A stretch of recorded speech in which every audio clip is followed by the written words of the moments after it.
நேற்று இரவு திடீரென்று மஹிந்த வீட்டிற்கு வந்திறங்கிய ரணில் யாருக்கும் தெரியாமல் ரகசியமாக வந்த காரணம் என்ன? பெரமுன அரசியலில் அதிரடி திருப்பம். ஜனாதிபதி தேர்தலில் ரணிலுக்கு ஆதரவு, மஹிந்த திடீரென்று வெளியிட்ட அதிரடி அறிவிப்பு. கொழும்பு அரசியலுக்குள் திடீர் திருப்பம். தமிழ் ராஜாங்க அமைச்சரின் செயலாளர்கள் கையும் களவுமாக சிக்கினர். வெளியான முழு விவரம். தங்க தாமரை மலருடன் ஒளிந்திருந்த ஒருவர் கைது, விசாரணையில் வெளியான பகிர் தகவல். எந்த காலத்திற்குரியது தெரியுமா?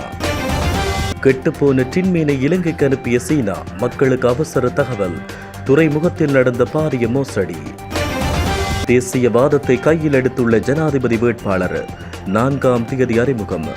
பிரம்மாண்ட விழா. தமிழ் மக்களே கவனியுங்கள். மொட்டு கட்சியின் ஜனாதிபதி வேட்பாளராக தம்மிக்க வெளிவரும் அரசியல் வட்டார தகவல்கள்.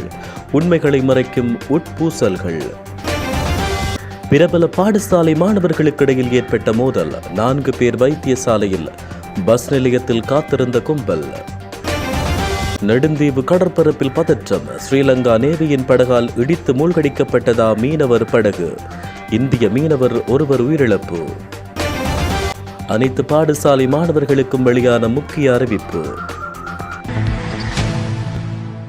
ஜனாதிபதி ரணில் விக்ரமசிங்கவிற்கும் முன்னாள் பிரதமர் மஹிந்த ராஜபக்ஷவுக்கும் இடையில் மீண்டும் சந்திப்பொன்று இடம்பெற்றுள்ளதாக தெரிய வந்துள்ளது. குறித்த சந்திப்பானது கொழும்பு விஜயராமவில் உள்ள மஹிந்த ராஜபக்ஷவின் இல்லத்தில் நேற்றிரவு 7 மணியளவில் இடம்பெற்றுள்ளதாக தெரிவிக்கப்படுகிறது. குறிப்பாக இருவருக்கும் இடையிலான இந்த சந்திப்பு மூடிய அறை சந்திப்பாக அமைந்திருந்ததாக கூறப்படுகிறது. அந்த வகையில் சுமார் 1 மணி நேரம் இடம்பெற்ற இந்த கலந்துரையாடலில் எதிர்வரும் ஜனாதிபதி தேர்தல் தொடர்பில் கலந்துரையாடப்பட்டதாக தெரிய வந்துள்ளது. இதேவேளை ரணிலை ஆதரிப்பது தொடர்பாக ஸ்ரீலங்கா பொதுஜன பெரமுனவின் நிலைப்பாட்டை மாற்றுமாறு முன்னாள் பிரதமர் மஹிந்த ராஜபக்ஷவிடம் பல்வேறு தரப்பினரும் கோரிக்கை விடுத்து வருகின்றமை குறிப்பிடத்தக்கது. எதிர்வரும் ஜனாதிபதி தேர்தலில் ரணில் விக்ரமசிங்கவுக்கு ஆதரவளிக்க தமது கட்சி தீர்மானிக்கும் பட்சத்தில் அதற்கு நான் ஆதரவு வழங்குவேன் என ஸ்ரீலங்கா பொதுஜன பெரமுனவின் தலைவரும் முன்னாள் ஜனாதிபதியுமான மஹிந்த ராஜபக்ஷ தெரிவிக்கின்றார். ஊடகவியலாளர் ஒருவர் எழுப்பிய கேள்விக்கு பதில் வழங்கிய போதே அவர் இதனை குறிப்பிட்டார். அதற்கு கட்சியை தீர்மானிக்க வேண்டும், நான் இல்லை, தீர்மானத்தை மாற்ற வேண்டும் என்று கட்சி கூறினால் அதனையும் செய்வேன் என மஹிந்த ராஜபக்ஷ தெரிவித்துள்ளார். ஜனாதிபதி ரணில் விக்ரமசிங்கவுக்கு இன்னும் ஆதரவு இருக்கின்றதா என எழுப்பப்பட்ட கேள்விக்கு பதிலளித்த போதே அவர் இவ்வாறு குறிப்பிட்டுள்ளார். இதே நேரம் ஜனாதிபதி தேர்தலில் ஜனாதிபதி ரணில் விக்ரமசிங்கவுக்கு ஆதரவளிக்க பிரதமர் தினேஷ் குணவர்த்தன தலைமையிலான மக்கள் ஐக்கிய முன்னணி தீர்மானித்துள்ளதாக தகவல்கள் வெளியாகியுள்ளன. பிரதமர் தினேஷ் குணவர்த்தன தலைமையில் நேற்று மகரகமவில் உள்ள கட்சியின் தலைமையகத்தில் கூடிய போதே இந்த தீர்மானம் எட்டப்பட்டதாக தெரிவிக்கப்படுகின்றது. லஞ்சம் பெற முயன்ற குற்றச்சாட்டில் ராஜாங்க அமைச்சர் வியாழேந்திரனின் செயலாளர் போலீசாரினால் கைது செய்யப்பட்டுள்ளார். ஆணைக்குழு லஞ்சம் அல்லது ஊழல் பற்றிய சார்துதல்களை புலனாய்வு செய்வதற்காக மேற்கொண்ட நடவடிக்கையின் போது இவர் கைது செய்யப்பட்டுள்ளார். தொல்பொருள் மதிப்புமிக்க தங்க தாமரை என்று கூறி ஒரு பூவை விற்பனை செய்ய தயாரான நபர் ஒருவரை மாத்தளை குற்றப்புலனாய்வு பிரிவின் அதிகாரிகள் நேற்றைய தினம் கைது செய்தனர்.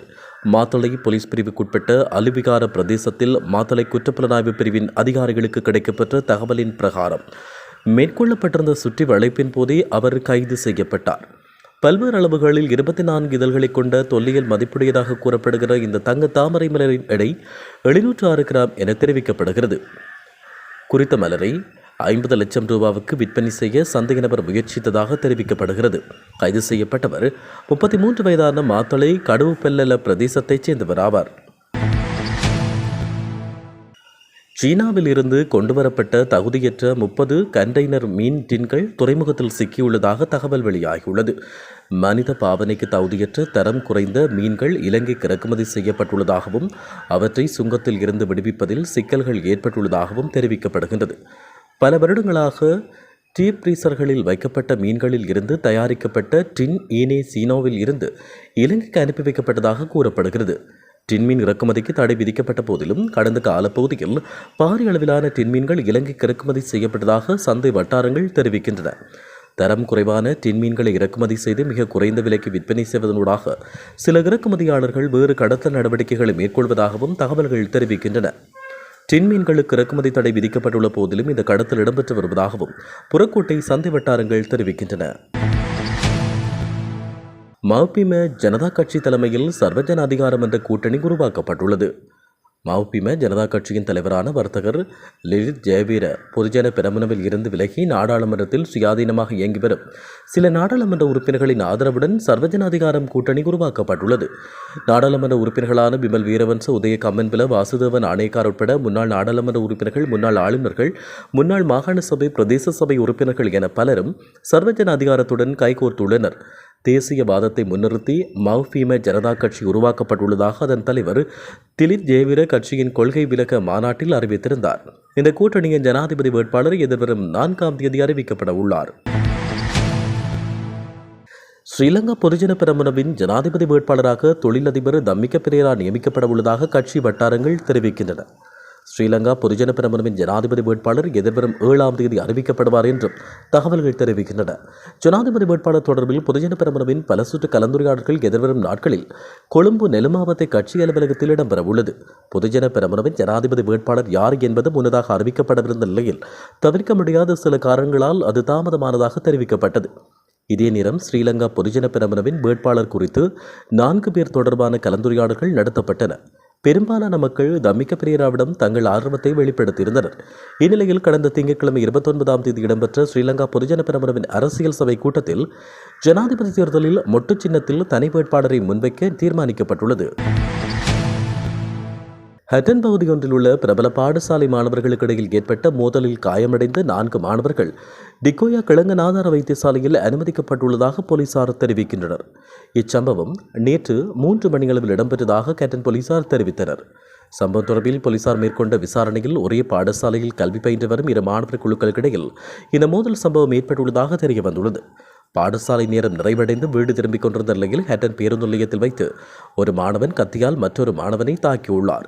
இந்த மோதலில் 4 பேர் வைத்தியசாலையில் அனுமதிக்கப்பட்டுள்ளதோடு ஒரு மாணவனுக்கு கைப்பகுதியில் பலத்த காயங்கள் ஏற்பட்டுள்ளதாக போலீசார் தெரிவித்தனர்.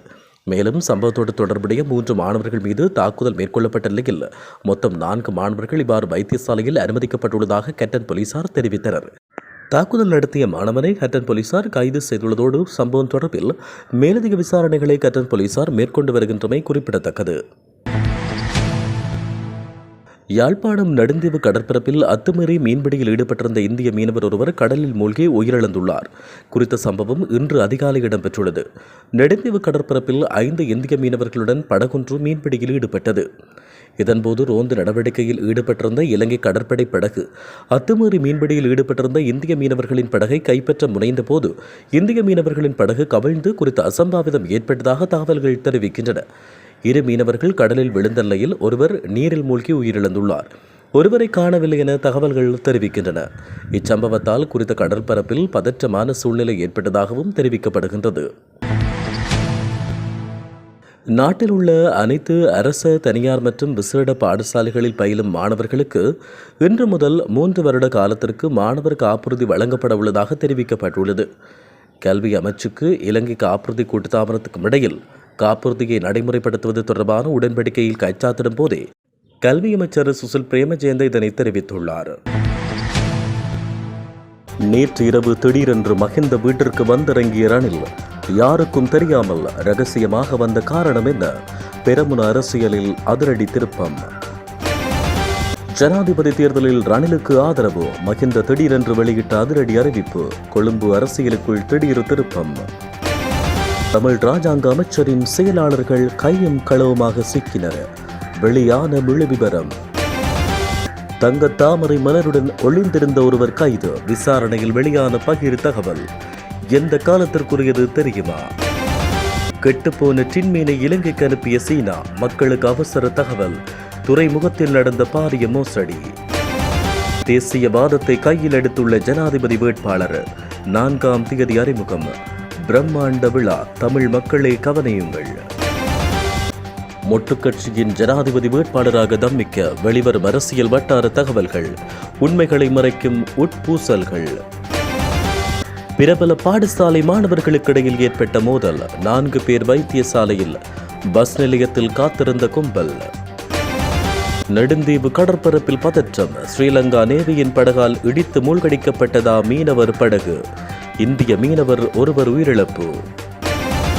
அனைத்து பாடசாலை மாணவர்களுக்கும் வெளியான முக்கிய அறிவிப்பு.